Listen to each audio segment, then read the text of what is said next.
Olá, eu quero contar para vocês a história de uma tragédia grega chamada Antígona.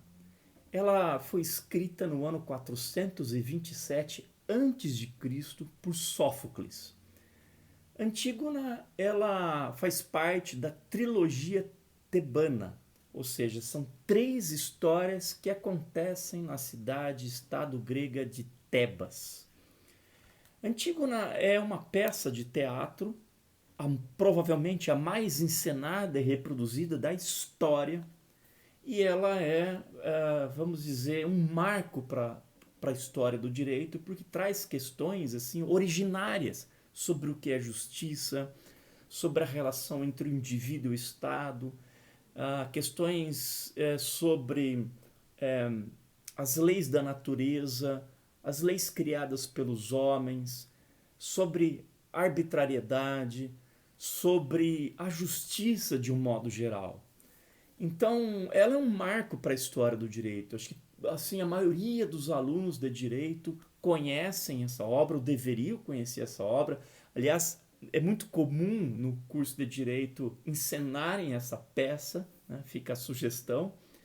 E Antígona, de fato, é considerado um dos livros mais importantes da história do direito. Não é um livro jurídico, mas as questões jurídicas que ela traz, elas representam aí, né, um marco na história da, da discussão acerca do que é a justiça. Eu trago essa peça para vocês porque ela faz parte de um contexto é, que relaciona tanto mitologia quanto literatura grega. E claro, pela importância que ela tem como marco do início da discussão sobre o que é justiça. Essa trilogia tebana, essa história onde está inserida a história de Antígona, aliás, Antígona foi escrita em primeiro lugar, depois as outras duas peças foram escritas. Né? Mas ela completa a trilogia. A trilogia ela é constituída pelas peças Édipo Rei, conhecida por todos, depois Édipo em Colono e depois Antígona. Mas, embora ela tenha sido escrita no ano 427, e só por essa data já se percebe que é um período de transição entre aqueles paradigmas da mitologia e da filosofia, então ela relaciona tanto personagens que foram citadas na mitologia quanto da literatura grega. Antígona não é exatamente uma peça de mitologia, é uma peça literária, mas ela traz elementos da mitologia, tanto é que se você lê o Homero, né, lá na Odisseia, que trata da volta de Ulisses da guerra de Troia, lá no canto 9, quando Ulisses ele é sugerido, né, por Circe para visitar o Hades e conversar com Tiresias, ele diz que encontra lá, né, nos grotões da Terra, no Tártaro, né, no reino dos mortos, né, ele encontra Epicasta, que, né, conhecida por nós e pela trilogia tebana como Jocasta. Então veja, Ulisses ele encontra Jocasta no reino dos mortos quando ele volta da guerra de Troia. Inclusive alguns descendentes de Jocasta eles participam depois da guerra de Troia. Ora, então a história, né, de Édipo Rei, de Jocasta e Antígona, elas acontecem muito antes da guerra de Troia. Então o contexto desta peça ela remonta aí, vamos dizer, o século 13 antes de Cristo. Então nós estamos falando de uma história que era contada, né? Claro, a peça de 427, mas é uma história que já foi contada não da maneira como Sófocles contou, mas as personagens elas já estavam aí nos registros da mitologia há aproximadamente 33 séculos atrás. E se vocês lerem a peça e se interessarem por essa história, né, vocês vão perceber o quanto ela é rica em relação às questões da vida social, da vida política e jurídica de uma determinada sociedade, né? Claro, a mitologia e a literatura na Grécia Antiga, elas são riquíssimas de exemplos, né? Muitos exemplos, se a gente quiser falar sobre a justiça, a gente poderia citar aqui muitas passagens da mitologia. Mas eu acho que a Antígona é a mais importante, a mais simbólica, a mais icônica da história do direito. Por isso eu quero trazer para vocês como objeto de uma reflexão sobre o que é justiça. Bom, como eu disse, Antígona faz parte de uma trilogia, né, de 3 histórias que se completam. O Sófocles, não há nenhum prejuízo se você começar a ler Antígona sem ler as outras 2 peças, né? Existe uma técnica literária que chama in media res, em grego, né, no meio da coisa. Porque Antígona começa a história, se você começar a ler Antígona, você começa já no meio de uma história, né? Claro, Antígona é o 3º livro da trilogia tebana. Então, o importante, se você quiser se aprofundar, é importante que você leia os outros 2, tá? O Édipo Rei e Édipo em Colono. Mas eu quero contextualizar para vocês, né,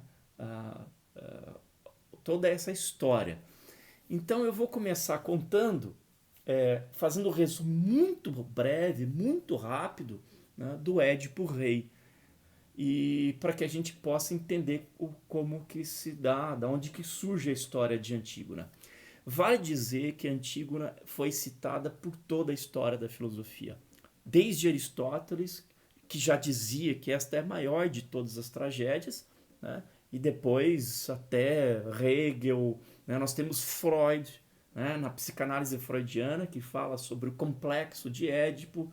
E, bom, não há como a gente enumerar aqui as citações, as referências, né? Na história da filosofia sobre Antígona. É absolutamente fascinante. Eu convido você, independente de qualquer interesse acadêmico, a conhecer essa história, esse livro que você lê em um dia, né? Existem muitas traduções para o português. Eu acho que tem mais de 5 traduções para o português. Eu li várias traduções. Elas são, às vezes acontece, tem uma diferença entre elas. E é interessante até você perceber essas diferentes traduções, tá? Vale a pena, eu garanto. Fica o convite para você ler, estudar, entender melhor como a história da Antígona. Bom, eu vou fazer um breve resumo, um breve apanhado, tá? Então é o seguinte, a primeira história é do Édipo Rei. Acontece em Tebas. Veja, Tebas, né, existem 2 cidades famosas com o nome de Tebas na antiguidade, que é a cidade no Egito, né? A cidade de Tebas do Antigo Egito, ela é cortada pelo rio Nilo, e de um lado fica aquele templo maravilhoso de Karnak, conhecido templo de Karnak, e do outro lado a necrópole de Tebas, onde fica ali o Vale dos Reis e o Vale das Rainhas, né? Lembra o Tutankhamon, onde acharam ali a tumba em 1922, que acharam a tumba intacta de Tutankhamon, exatamente naquele vale ali. Uma curiosidade, se você olhar a minha foto no perfil do Facebook, né? Se você olhar o local onde eu tirei aquela foto, eu estou exatamente em cima de um barco no rio Nilo, cruzando a cidade de Luxor, que é o nome atual da antiga cidade de Tebas. Então ali era Tebas. Hoje, onde é a cidade de Luxor, no Egito, era Tebas.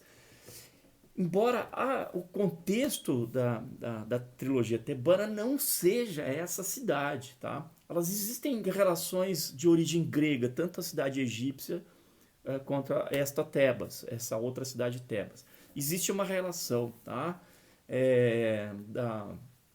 de exploração grega, mas não é no Egito, né? A cidade de estado Tebas, ela fica próxima, aqui acontece a história, ela fica próxima de Atenas. Ela é um pouquinho ao norte, é colada praticamente de Atenas. Também tive o privilégio de chegar muito próximo ali da região. A questão é que a cidade antiga de Tebas, cidade-estado, ela era muito grande. Ela não é o que é hoje. Tá? Tem ali um centro, um pequeno centro próximo de Atenas, que chama Tebas. Mas a cidade-estado era muito maior. Ela ficava ali entre Atenas e a região da Tessália, que é um pouco a região mais central da Grécia continental, né? A Tessália, ela é famosa na história das guerras, né? Aconteceu a primeira guerra da história, né? Que foi a Titanomaquia, a briga entre os titãs, né? Entre a geração de Cronos e os primeiros olimpianos, que é a geração de Zeus. A guerra foi ali. Então, entre a Tessália e a Grécia, né, são poucos quilômetros ali, e você tem a antiga cidade-estado de Tebas, onde acontece essa história. Então nós estamos em Tebas, provavelmente lá pelo século 13 a.C. Lembrando que a peça foi escrita no século 5 a.C. Pois bem, ali a história, existem muitos detalhes da história, eu só vou fazer um pequeno resumo do livro. Então, Édipo Rei, é onde começa. Tá? Então havia ali em Tebas o rei e a rainha de Tebas, o rei Laios e a rainha Jocasta. E eles iam ter um filho. E eles consultaram o oráculo de Delfos. Aliás, uma outra história do oráculo de Delfos, vale a pena, né, conhecer toda essa história, faz parte do contexto lá da Guerra dos Titãs. Mas eles consultaram o oráculo de Delfos e ficaram sabendo que o filho que nasceria de Jocasta, né, ele teria um destino.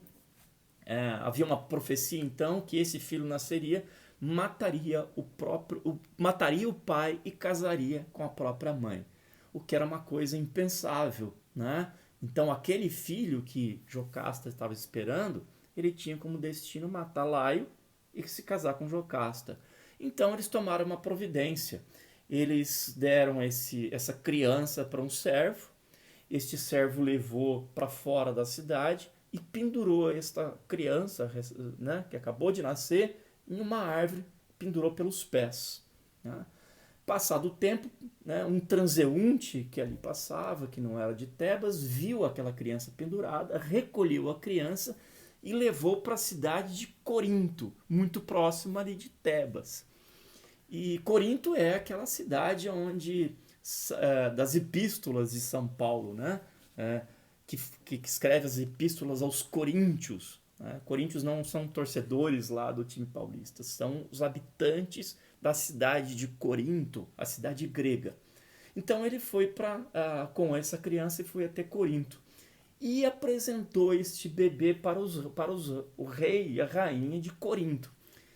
E o rei batizou essa criança de Édipo, porque Édipo significa pés inchados, exatamente porque ele estava pendurado, né, pelos pés, e os pés incharam, e o rei, né, ele acabou adotando esta criança, né, que ele batizou de Édipo. Édipo cresce e, como é tradição, ele vai até o oráculo de Delfos, né, para se consultar, e o oráculo, né, revela o destino que ele já tinha revelado para Laios e Jocasta, e disse para Édipo que ele teria como destino assassinar o próprio pai e se casar com a mãe. Édipo fica preocupadíssimo, ele fica aterrorizado com essa profecia, e o que ele faz? Bom, ele acha que ele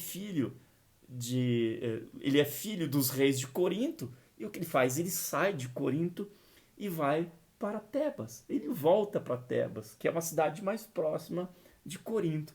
Então, para fugir do seu destino de matar o próprio pai e casar com a própria mãe, ele volta para Tebas. No caminho entre Corinto e Tebas, ele encontra ali algumas pessoas e ele tem ali umas certas diferenças, existe uma discussão, não vamos entrar em detalhes, ele acaba brigando, ele tendo uma luta com algumas pessoas e acaba matando algumas dessas pessoas.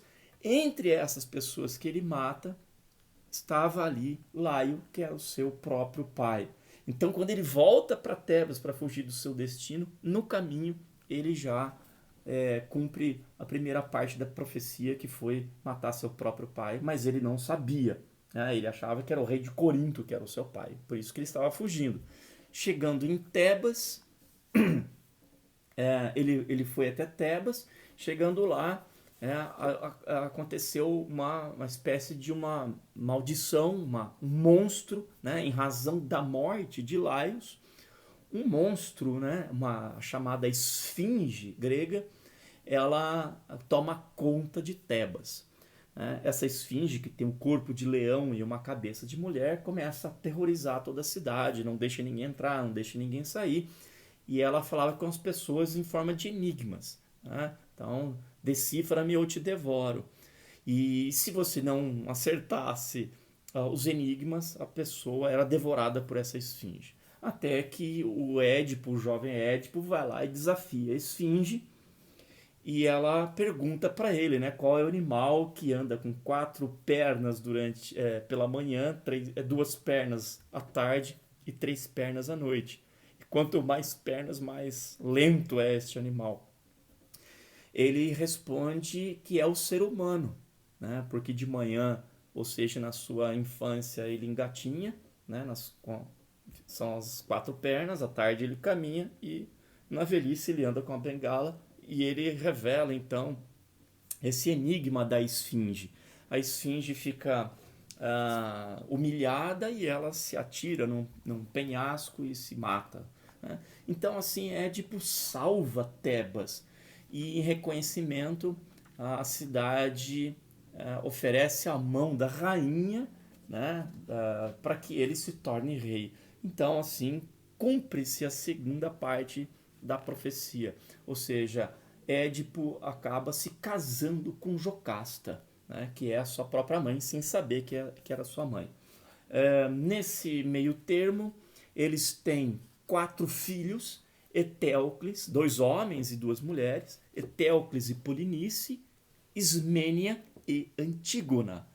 Tá? Então são 2 homens e 2 meninas. Então veja que estes filhos, eles são frutos de uma transgressão das leis da natureza. É uma família quase que, vamos dizer, amaldiçoada por uma tragédia, pelo seu próprio destino. Né? Uma pessoa casa com seu próprio, mata o seu pai, casa com sua mãe e tem filhos. Então eles são filhos da transgressão da ordem cósmica, da ordem da natureza.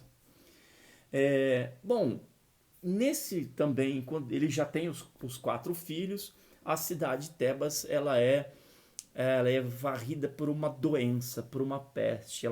Ela começa a cidade é assolada por uma pandemia. Né? Se você lê Édipo Rei, ele vai descrever ali que empilham mortos, etc.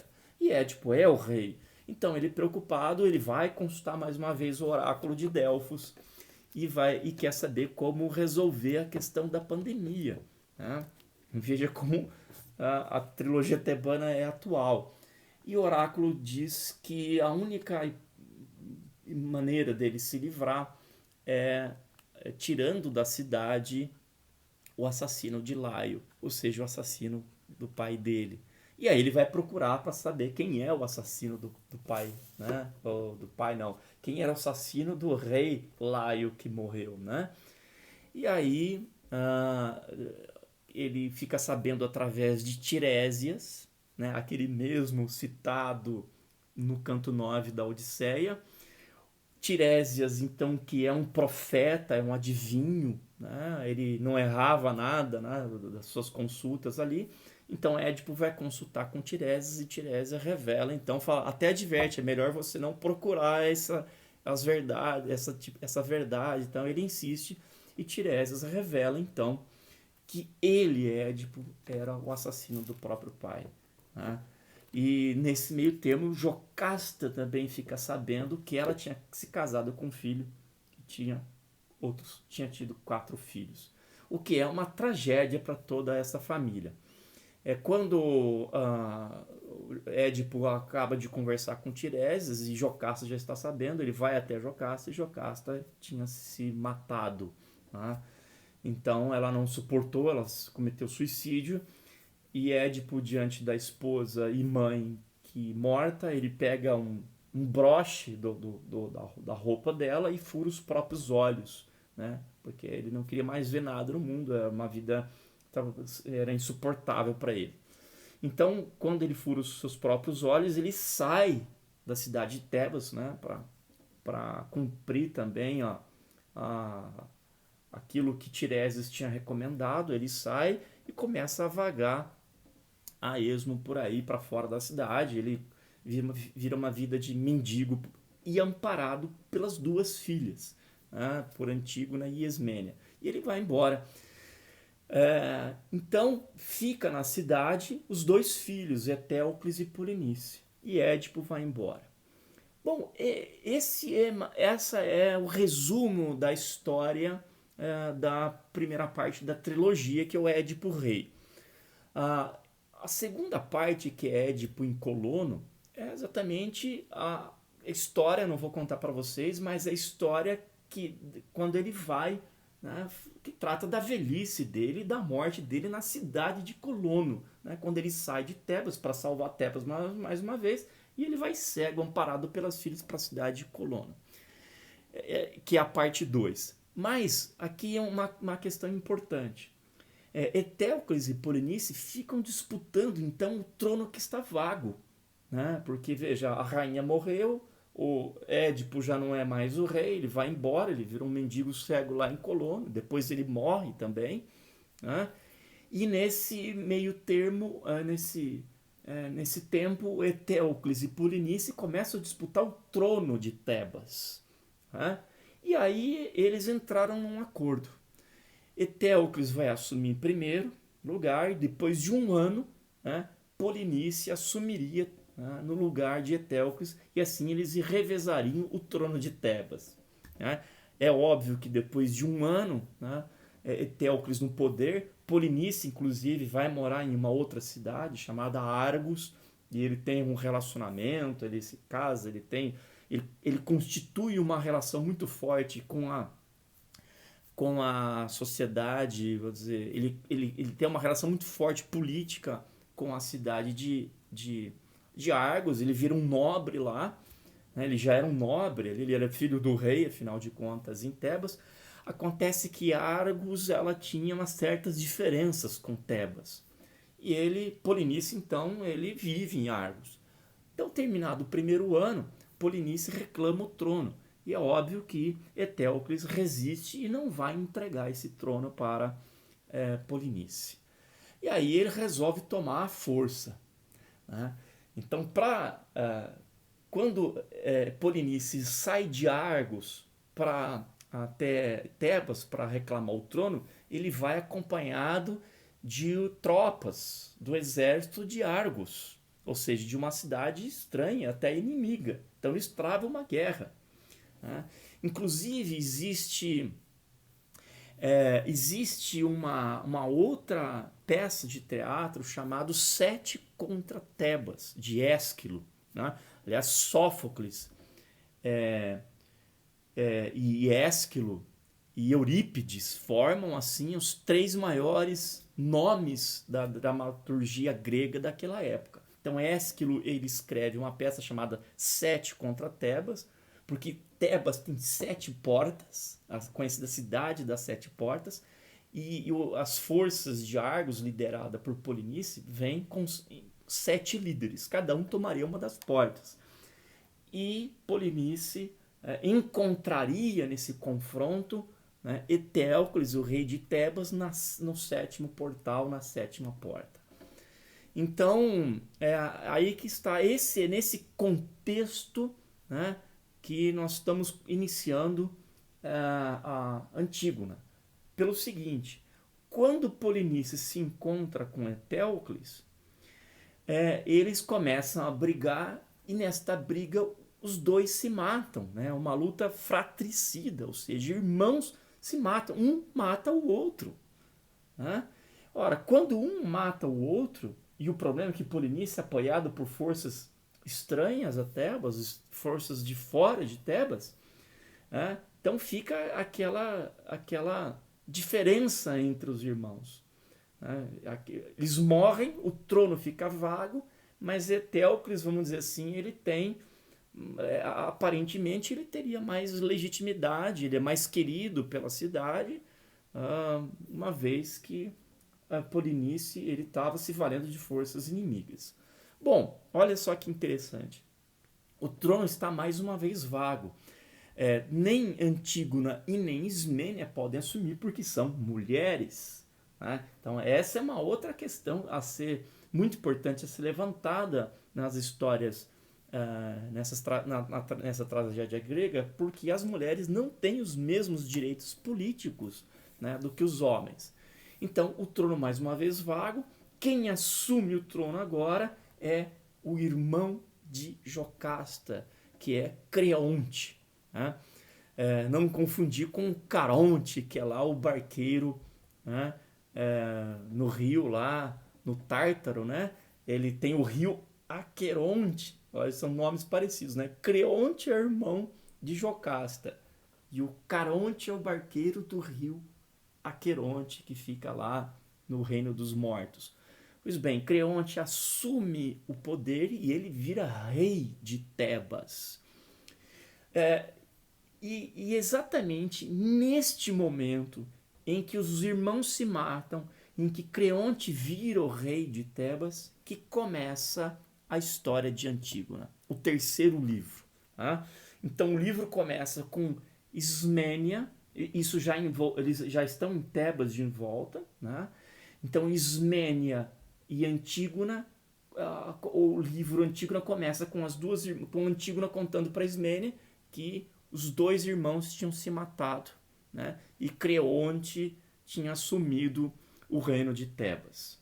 Então aqui duas coisas interessantes. Quando Creonte assume a Tebas, por uma questão de hierarquia de sangue, de uma relação sanguínea com a própria Jocasta, então ele faz um discurso, né, político, né, de que ele vai cumprir as leis da cidade, né, que existe um interesse público, um interesse maior, a estabilidade das leis, etc. Ele faz um discurso político muito bonito, né, que vai trazer a segurança, que ele vai fazer de tudo pela cidade, etc, etc, etc. É o respeito às leis. Tá?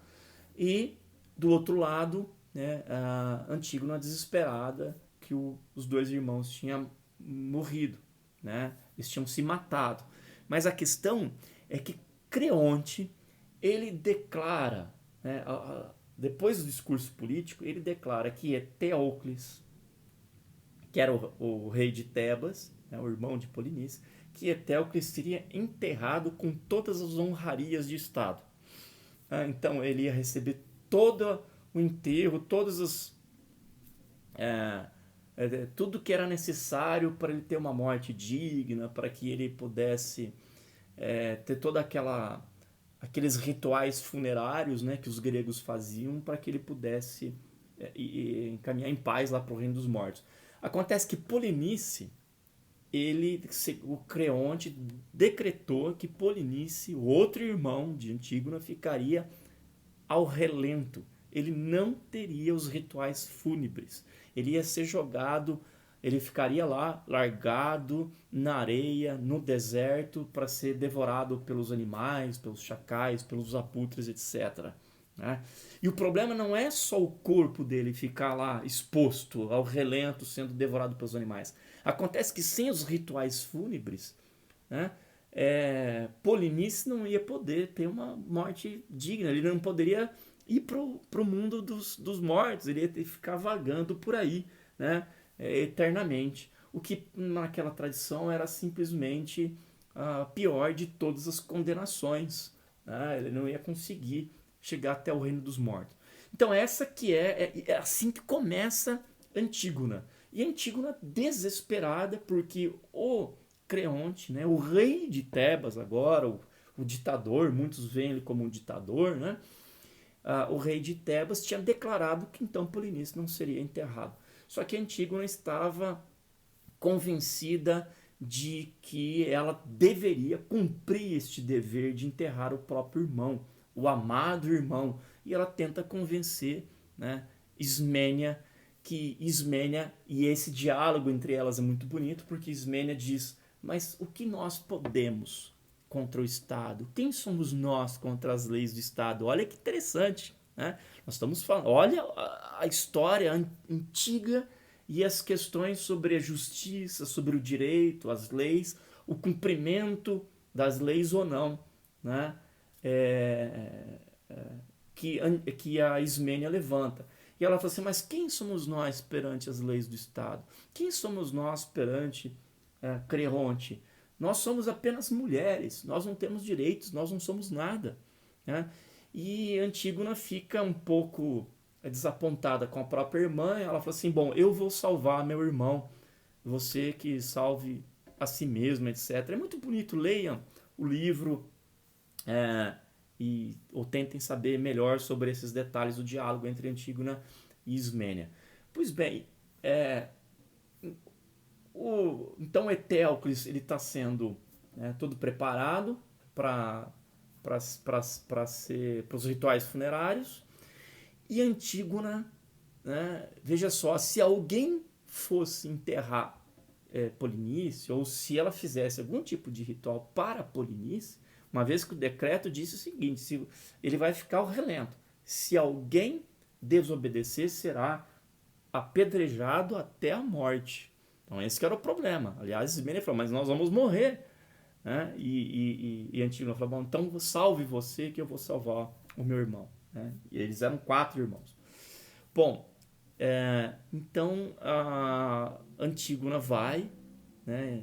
Ninguém percebe que ela foi, vai lá e faz todo o ritual fúnebre para salvar, né, a alma do irmão. E ela volta para Tebas. Até que um soldado, né, vê que o Polinice está lá com o pó, né, dos rituais, enfim, que tem as marcas, etc. E ele chega até Creonte e fala: alguém fez o ritual fúnebre lá para enterrar Polinice. E ele fica absolutamente revoltado e ele exige que digam quem fez isso, né, sob pena de outras pessoas morrerem.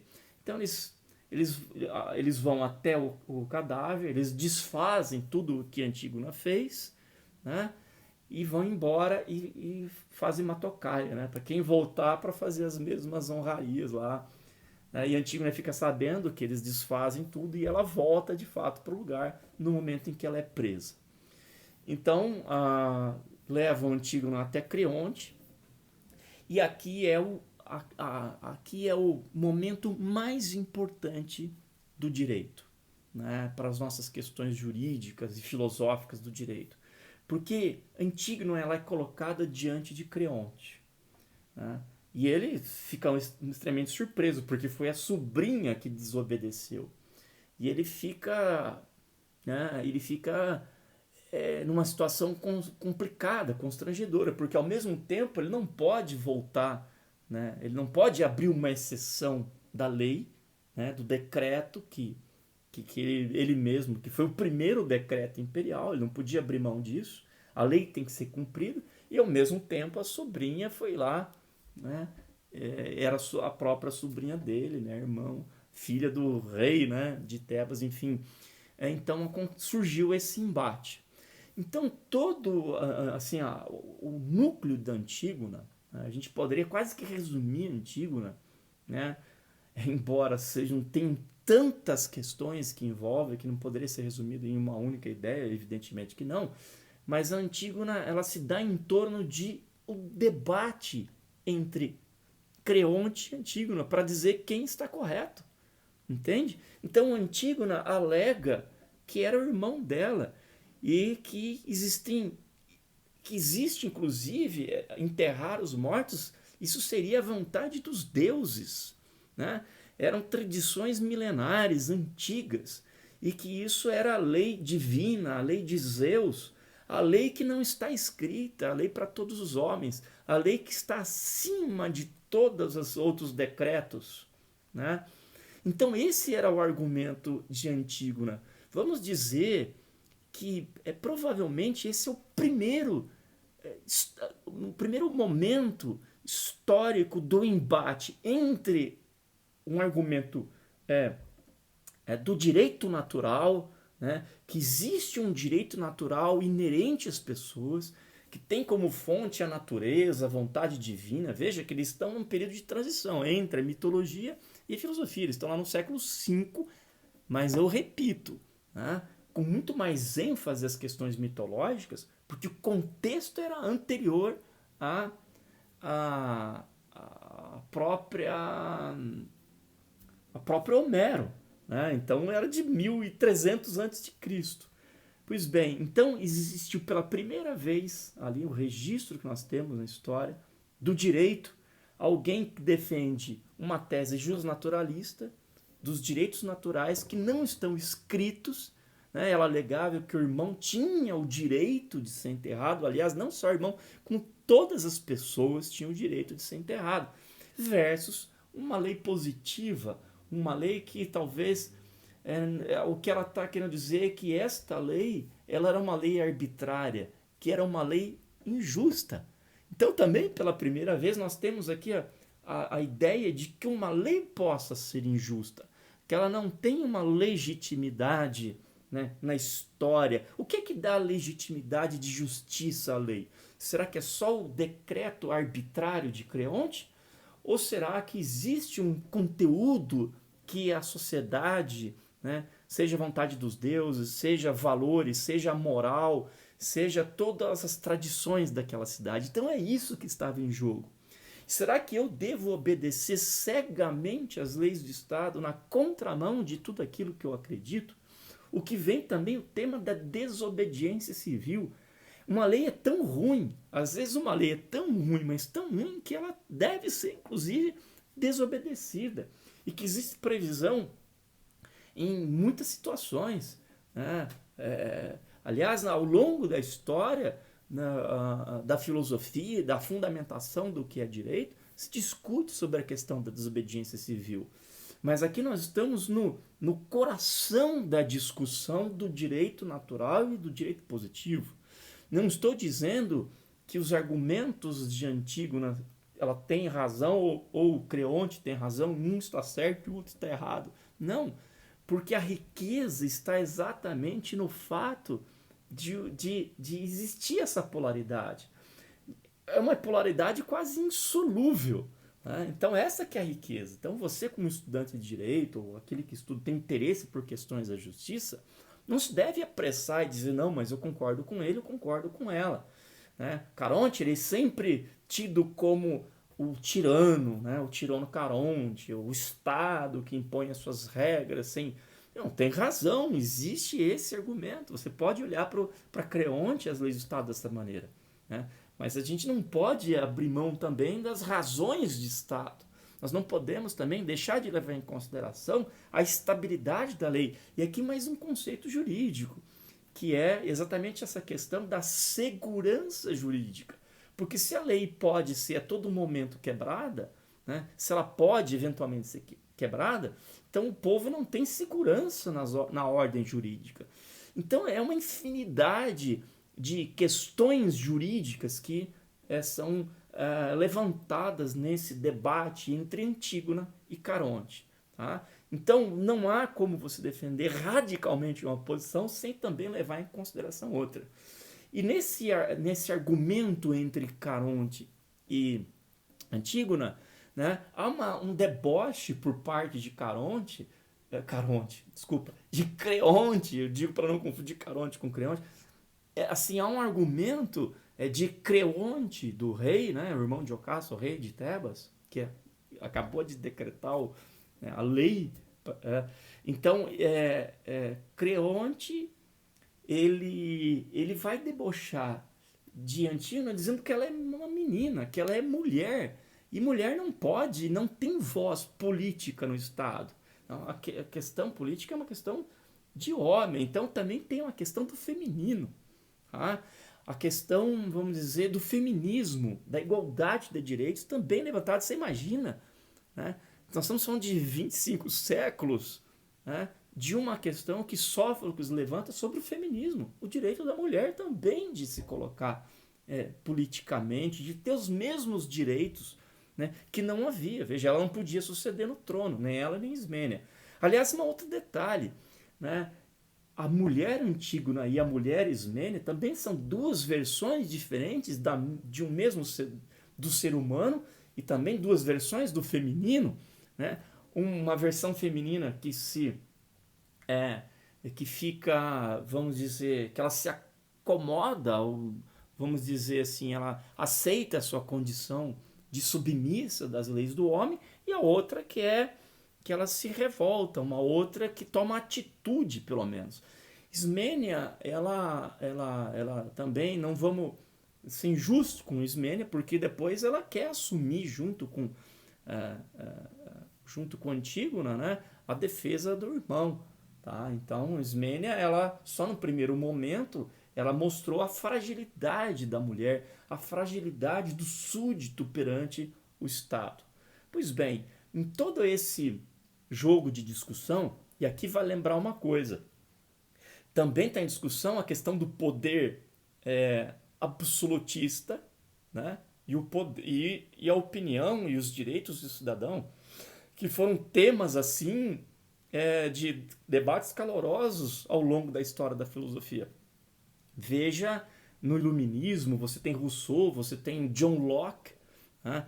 O John Locke, por exemplo, quando ele escreve o primeiro e depois o segundo tratado sobre o governo civil, ele escreve, né, só fazendo uma nota de rodapé histórica, né, o John Locke, ele está combatendo as teses absolutistas para defender a existência de um direito natural e inalienável da pessoa, né? A liberdade, a propriedade e a vida da pessoa são direitos inalienáveis, não importa o que o Estado diga, né?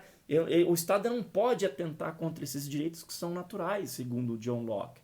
Então, quando ele publica lá o segundo tratado sobre governo civil, né, ele está publicando no meio de uma revolução na Inglaterra, né, que é a Revolução Gloriosa, né, que ela é todo um período do século XVII, a Revolução Gloriosa, ela percorre todo o período XVII, em que é discutido ali uma briga entre o parlamento e a monarquia absolutista.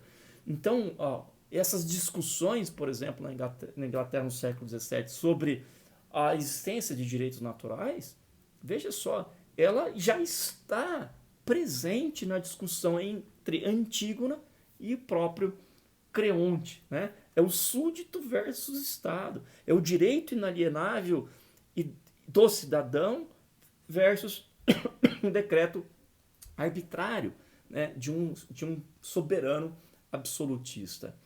Tá? Então, essa discussão, ela até hoje, né, a gente pode não discutir mais a questão de reis e rainhas, mas você pode imaginar o Estado, o Executivo, o Presidente da República, o Estado Constituído, as leis do Congresso, enfim, a ideia do todo o conjunto de Estado quando produz leis, por exemplo, injustas. Então, nesse debate entre Antígona, então, também está destacado ali a questão da justiça ou da injustiça, ou da existência de leis injustas. Isso é absolutamente fascinante. Né? É ela que levanta todas essas questões. Enfim, eu convido vocês a conhecerem esse debate entre Antígona e Creonte. Mas o Creonte, ele é inflexível e ele piora ainda o decreto, né? Não sei se piora, mas ele condena então Antígona à morte. Né? Ele modifica a pena, ele fala assim, olha, você vai morrer, nós vamos te enterrar viva, então, pelo fato de você ter feito o que você fez. Tá? Enterrar viva não é abrir uma cova e jogar a terra por cima, ela ia ser presa numa caverna, iam fechar a porta da caverna e ela ia ficar lá, né, agonizando na escuridão até a morte. Então essa era a pena de Antígona. Acontece que Tiresias, que era um conselheiro desde sempre, né, em Tebas, ele vinha advertindo Creonte por essas decisões contra a vontade dos deuses. Antígono até falou, mas esta é a lei de Zeus, ela está acima da lei dos homens. Esta é a vontade dos deuses, dizia Antígona. Né? Esta é a lei não escrita que vale para todos, não é a lei aqui para Tebas, é a lei para toda a humanidade.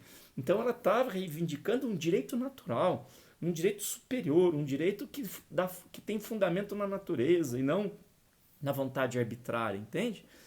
Então, e Tiresias estava alertando, falou assim, olha, você condenar ela à morte pode trazer uma desgraça, aliás, vai trazer uma desgraça para o teu reino, né? Creonte não dá muito ouvidos para Tiresias, né? E segue com a condenação. Bom, acontece, né? Veja só, acontece que Antígona, olha que interessante, todo esse dia, né? Movimentado em Tebas, ele antecedia o noivado de Antígona. Antígona ia se casar no outro dia e ela ia se casar com Hemon. E Hemon é filho de Creonte. E os dois se amavam, né? Antígona e Hemon se amavam.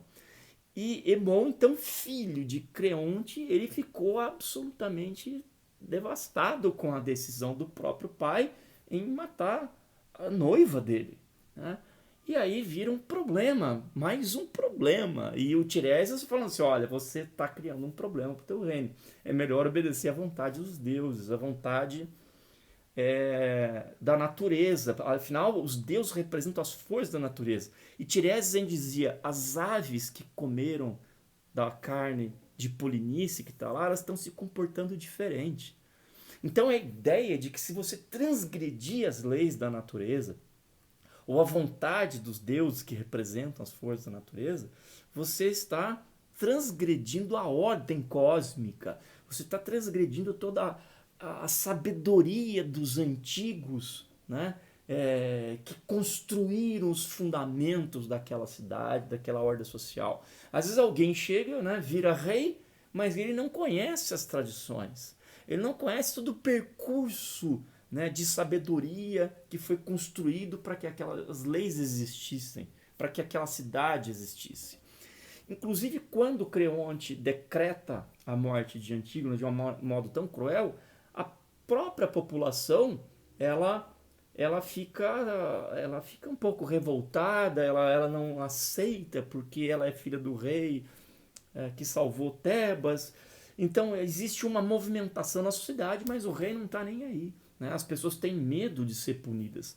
Aliás, que representa a Ismene, ela tinha medo da punição, de se levantar contra um tirano, né? Porque é melhor ficar calada e aguentar, né, as leis injustas. E a cidade também, né? O rei foi alertado que a cidade não estava contente com essas decisões, exatamente, né, pelo medo das profecias de Tiresias e pelo medo da vingança da natureza, da vingança dos deuses, né? As nuvens já estavam diferentes, as aves se comportavam diferente e a sociedade. Isso não representa uma superstição do povo, né? Mas a sabedoria de que deve se manter uma certa estabilidade das leis da natureza e que Creonte não estava levando em consideração.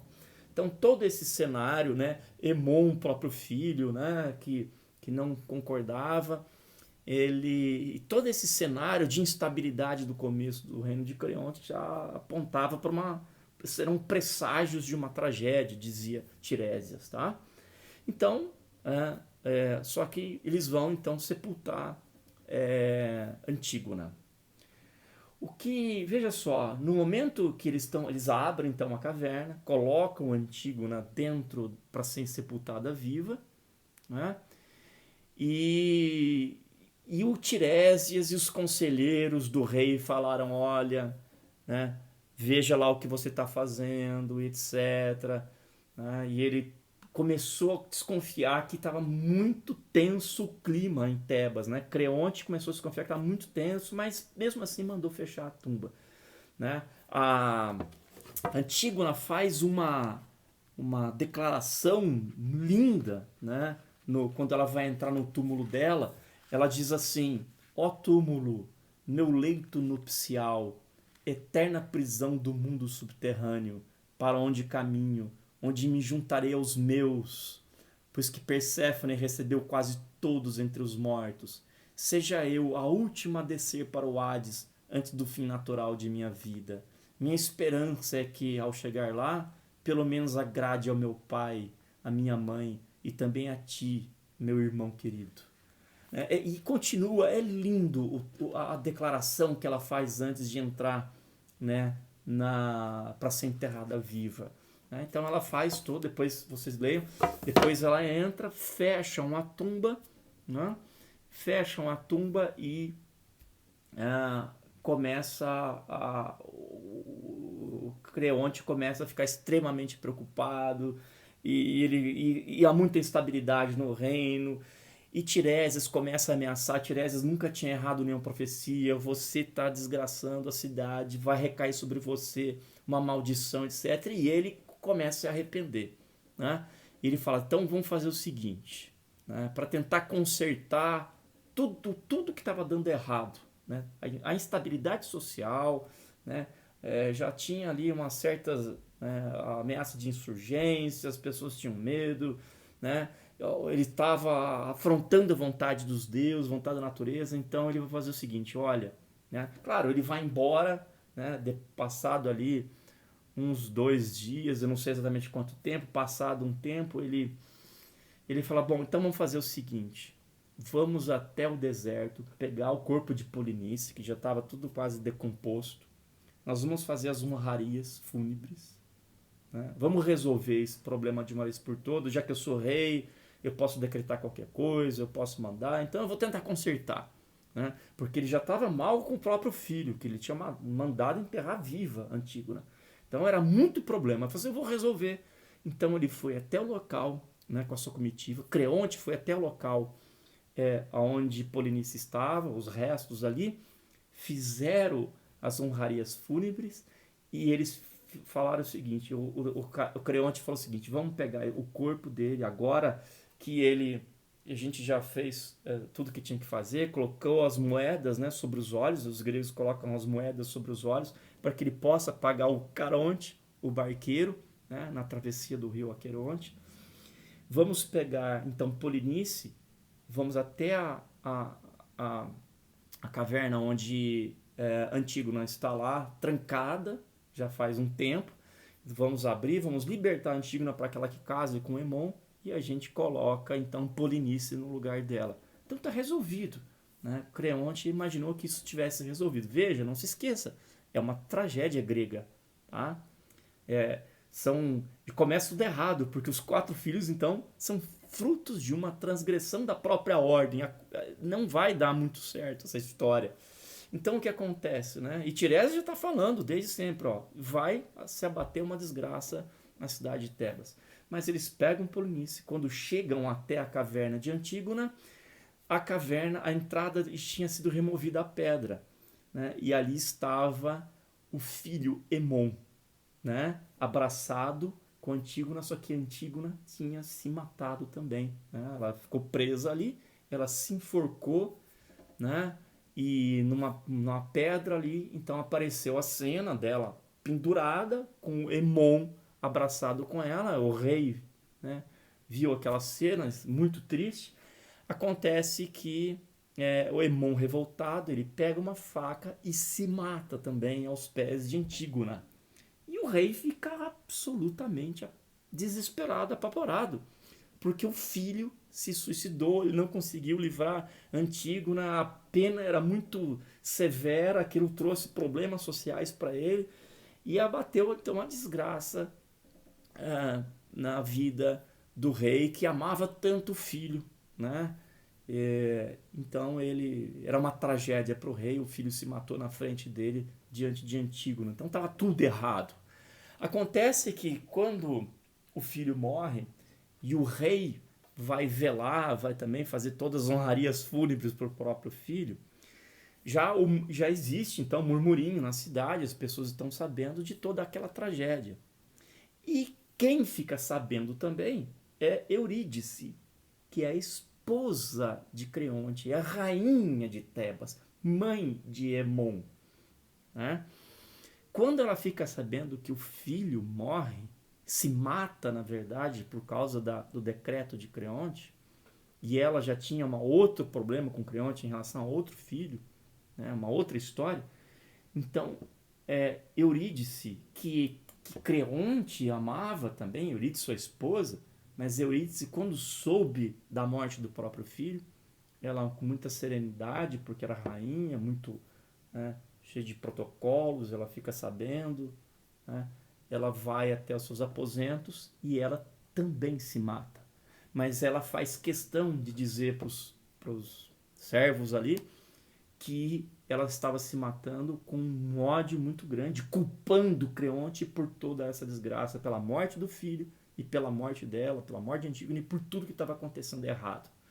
Então, quando o Creonte estava velando o filho, né, ele lhe perguntou que outra desgraça podia acontecer para mim hoje. Até que chegam para ele e dizem: tua esposa acaba de se matar e culpando você por tudo que aconteceu. Essa história, então, né, ela é muito, ela é assim, ela é riquíssima, né? Eu poderia ficar horas e horas contando essa história, mas eu quero também despertar em você a curiosidade de conhecer Antígona.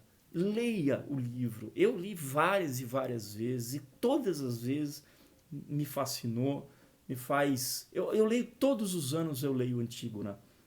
E toda vez que eu leio, me traz coisas novas. Né? A questão da pandemia que a gente vive, por exemplo. Né? Veja a atualidade lá dos problemas de Tebas. Né? Quando você tem.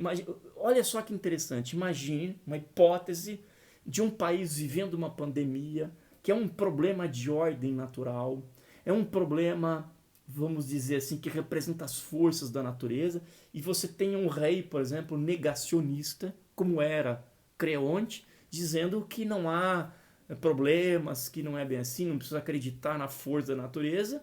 Né? Então nós temos mais uma vez uma situação em que nós temos uma pandemia, né, na hipótese de um Estado que dissesse, por exemplo, não, você não precisa temer nada disso, pode seguir a vida em frente. Veja que uma desgraça pode se abater um país, numa sociedade que não dá ouvidos à sabedoria dos antigos. Né? Nós temos lá desde o século XIV, com a peste negra, que matou metade da Europa lá. Né? Nós temos a gripe espanhola em 1918, que matou. Foi incalculável, um número incalculável. Né? Conheçam lá a história da gripe espanhola. Né? Assim, devastou boa parte da humanidade. E se a gente não aprender com a sabedoria dos antigos, com a história, acho que nada mais civilizatório do que a própria história. Ninguém pode prescindir de conhecer a história, né, para se julgar civilizado. Ninguém pode ser civilizado se não conhecer a história. Né? Você não chegou aqui e as coisas começaram do nada. A gente tem que entender, né, toda a sabedoria que foi transmitida para nós para poder viver melhor, para trazer fundamento para as coisas que são justas também. Né? Mais uma vez, eu não estou condenando o Creonte, dizendo que ele está errado, certo ou errado, mas levanta essas questões de um Estado, por exemplo, negacionista, né, dos fundamentos da sabedoria de um povo, simplesmente, né, através de decretos, que são ditatoriais. Tá? Então, são muitas questões que envolvem o livro Antígona. Eu espero que vocês gostem, que vocês tenham gostado da história. E eu aqui fiz uma pequena lista, né? Eu destaquei aqui temas que você pode estudar que são relevantes na história de Antígona. Então, a questão das leis escritas e das leis não escritas, né? A questão da relação entre ética e direito. Será que o direito está absolutamente dissociado da ética? Veja só que interessante. Muitos falam assim, não, mas o direito foi injusto porque não levou em consideração os valores, as tradições e as questões morais em relação a sabedoria do povo. Tem que ser um pouco devagar, é meio devagar com essa história, tá? Aliás, eu até lembrei de uma outra história, que quem sabe um dia eu conto para vocês, que, que é também quase contemporânea de Antígona, que é a história da unificação da China, do imperador Qi Shi Huangdi, que instaura o chamado legalismo chinês. E é a mesma coisa, é a mesma história. Uma espécie de um tirano que impõe leis, né?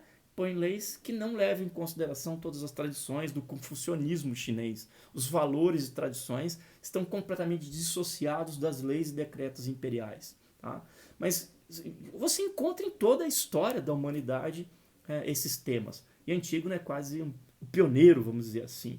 Então, veja só, um positivismo jurídico não quer dizer que seja injusto e que seja arbitrário necessariamente. Né? O posicionamento do positivismo jurídico, nós vamos ver lá, porque outra hora a gente pode discutir sobre isso, não quer dizer que seja injusto. Né? Quando há uma separação entre direito e moral, não quer dizer que o direito não possa positivar conteúdos morais. Essa que é a questão. Não é? A dissociação entre direito e valores morais, dentro de teses legalistas e positivistas, não significa dizer que o direito ele está à margem de todas as tradições. Você pode ter um direito positivo, positivista, que simplesmente proteja conteúdos de ordem moral. Não há uma coisa... essa ideia de dissociação entre moral e direito, ela tem que ser vista com um pouco mais de critérios quando você vai falar sobre direito natural e direito positivo. Tá? Mas, de fato, o positivismo ele vai defender a tese de que as questões morais elas não constituem tecnicamente um conceito de direito. Mas então, vamos voltar aqui para as questões que eu destaquei dessa história. Então, as leis não escritas, que são as tradições, os valores, a vontade dos deuses, as forças da natureza, e as leis escritas que muitas vezes dissociadas destas leis podem trazer uma série de problemas. Né? O negacionismo, negar a ciência, negar as tradições, negar a vontade da natureza, tudo faz parte desse contexto. A relação entre ética e direito, a questão da desobediência civil de Antígona, né? ela civil, ela tem uma consciência, né, individual de que o que ela estava fazendo era correto. E ao mesmo tempo ela entra em conflito com uma norma de Estado. Né? Então a questão da desobediência civil, das leis injustas, do direito legal, direito natural, da questão da segurança jurídica, a questão de leis arbitrárias, as questões do sentimento dos súditos, né? Desse espírito de sentimentalismo que existe na população versus razões de Estado que ninguém entende, porque um Estado tem que entrar em guerra, tem que invadir outro, quer dizer, são razões obscuras, muitas vezes obscuras, não tem que ser assim, mas como? Né? Na contramão de tudo que a gente entende do que é correto. O feminino e o masculino, né? Esta aberração que foi construída ao longo da história, né? De atribuir direitos aos homens e não atribuir direitos às mulheres, né? Essa diferença que as mulheres não tinham direito político. Né? No Brasil, acho que na década de 30 que a mulher teve direito a votar. Muitas pessoas ainda condicionadas a essa ideia machista, né? De que o homem tem direitos, o homem é diferente da mulher, a mulher tem que ser submissa, isso, aquilo. Se você quer ser submissa ao homem, não há nenhum problema. A questão é que você tem que ter consciência de que não há nenhuma defesa racional, né, nem filosófica, não existe, para que se justifique a diferença de direitos entre homens e mulheres. Né? É um absurdo. Né? Eu digo assim, mas a mulher tem os direitos. Não é nessa. A questão é que não há uma. Nós somos iguais perante princípios de que nós somos seres humanos, livres, etc. Esse é um outro tema. Mas a relação entre o masculino e o feminino está muito bem levantada na questão entre Antígona e o Estado. A posição da mulher, que simplesmente é uma mulher ativa como Antígona, e a outra um pouco mais submissa como é Ismênia. Embora quem lê a peça vai perceber que Ismênia depois ela toma as dores de Antígona e do próprio irmão. Tá? Ela se levanta contra Creonte, mas Antígona falou assim, não, você não participou daquilo que eu fiz, eu seria injusto contra as leis de Deus também, dos deuses de Zeus e de toda a ordem da natureza, se você se declarasse culpado por algo que você não fez. Então, olha só que genial, você não deve subverter as ordens, aquilo que aconteceu de fato, aquilo que é justo. Então, a questão da consciência privada, né, das leis públicas, a questão do clamor e da opinião pública versus o Estado, fazer o que é certo, um direito inerente às pessoas, né, que o Estado não pode simplesmente invadir esses direitos, né, o teu direito à propriedade, o teu direito à vida, nem alguns direitos nos parece que são inalienáveis, né? A gente não pode abrir mão deles, mesmo que o Estado queira, né? A interpretação literal das leis, né? Tem que ser assim, tem que ser daquele jeito, né? Do jeito que está escrito. A questão do absolutismo que eu também discuti e o desequilíbrio da ordem natural, né? Enfim, todas essas... vamos dizer que o Tiresias, que era o profeta lá, ele tinha consciência de que estava havendo um desequilíbrio da ordem natural quando você, lá em Tebas, quando você condena o inocente, quando você produz ou cria leis, decreta leis de Estado sem a observação daquilo que de fato fundamentou toda aquela história. Eu insisto, não há como você conhecer o direito, não há como ser justo, você sempre vai incorrer à injustiça, à ignorância completa se você não conhecer a história do direito, se você não conhecer a história da humanidade, se você não conhecer a história da filosofia, se essas questões filosóficas elas não mexem com você, então provavelmente você não é exatamente do ramo do direito, né? Você não deveria ser aquele que vai pensar as leis, que vai ensinar as leis, que vai transmitir. Você ter uma pessoa que tem sensibilidade em relação a questões da justiça. Porque para entender a justiça é preciso recorrer à história, à sabedoria dos antigos, né? Que a mitologia e a literatura são riquíssimas. Então nós temos aí livros que contam em obras literárias que trazem toda essa riqueza de assuntos, como esse que eu acabei de dizer, né, da unificação da China, quando você compreende como se dá o choque, né? A China eram 7 estados diferentes que se reuniram num único estado, né? Sob a tirania, vamos dizer assim, do imperador Shi Huangdi, né? Que significa exatamente Qin, o primeiro imperador, que veio o nome da China unificada, etc.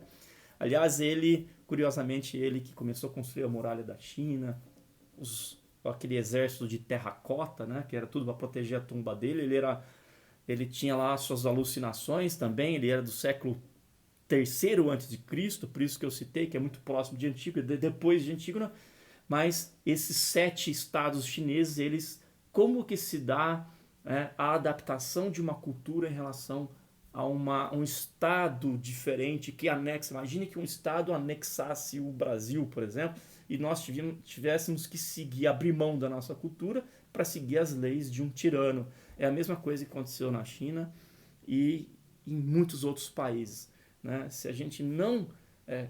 todo mundo que estuda o direito, filosofia do direito, me parece que essas são as questões centrais da filosofia do direito, né? A questão da justiça e não abraçar apaixonadamente um dos lados sem levar em consideração o outro lado. Eu não estou fazendo uma apologia nem ao direito natural, nem ao direito positivo. Não estou dizendo que Antígona está correta ou que Creonte está certo, mais uma vez. Esta tensão é que reside aí a beleza e a possibilidade de se falar sobre filosofia, de se levantar questões sobre justiça, da segurança jurídica do Estado, da estabilidade das leis e das questões mais justas. E é por isso, né, esta flexibilização, é por isso que a intermediação entre a lei escrita e aquilo que nos parece ser justo também é objeto daquilo que se estuda na hermenêutica jurídica, né? Que tudo vem da mitologia. Hermes também era um deus da mitologia antiga. Não vou contar a história de Hermes para vocês, tá? Mas tudo faz parte da interpretação do direito. Se tudo fosse exatamente como tivesse escrito, segundo a lei, né, não teríamos tantas dificuldades para não haveriam leis injustas, não haveriam tantos problemas sociais, né? Tudo se resolveria com uma simples decreto imperial, tá?